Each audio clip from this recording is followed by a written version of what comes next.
یہ صرف ایمبولینس کا سائرن نہیں تھا، یہ پاکستان کی ایک سچی کہانی تھی جو ہر گلی ہر دل میں گونج رہی تھی۔ اصل سوال یہ تھا کہ لاوارث بچے، بے گھر عورتیں اور وہ لاشیں جن کا کوئی وارث نہیں، ان کے لیے انسانیت کا نظام کون بنائے گا؟ اور تب عبدالستار ایدھی نے ایک بار پھر ناممکن کو چن لیا۔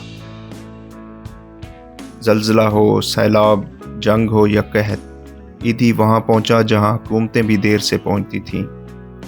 ایدھی فاؤنڈیشن صرف پاکستان کی سٹوری نہیں تھا، وہ ایک ریئل لائف سٹوری تھا، ہر سرحد سے آزاد، کیونکہ انسانیت کبھی ویزا نہیں مانگتی۔